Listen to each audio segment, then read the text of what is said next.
Hola amigos, acompáñanos a crear un delicioso momento para consentirte a ti y a tus seres queridos.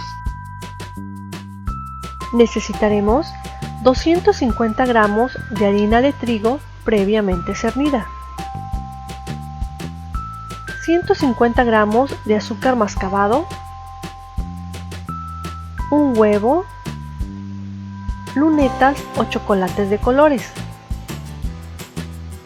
150 gramos de mantequilla sin sal a temperatura ambiente, un cuarto de cucharadita de sal, media cucharadita de polvo para hornear, media cucharadita de bicarbonato de sodio y una cucharadita de esencia de vainilla. En la descripción de abajo está el enlace a la receta escrita. Comienza integrando la sal, el polvo para hornear y el bicarbonato a la harina. Derrite la mantequilla en la sartén que vas a utilizar. Aquí estoy usando una sartén de 25 centímetros. Cuando se haya derretido, agrega el azúcar y distribuye. Notarás que el azúcar no se diluye en la mantequilla. Esto es normal. Apaga el fuego y retira del calor.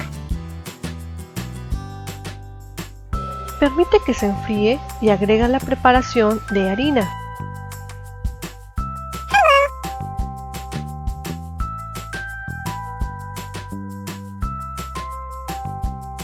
Mezcla el huevo con la vainilla e integra a la masa.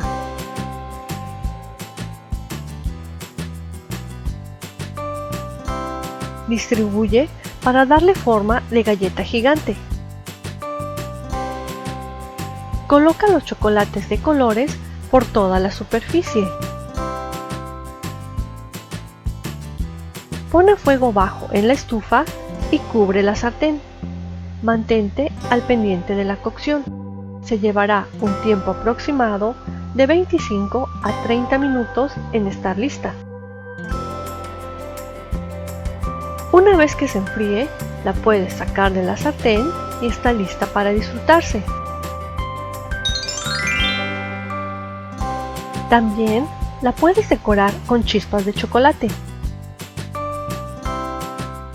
Como verás, es una receta muy fácil y divertida que puede comerse acompañada de helado de vainilla o tu bebida favorita y tener un delicioso momento. ¡Hasta luego, amigos!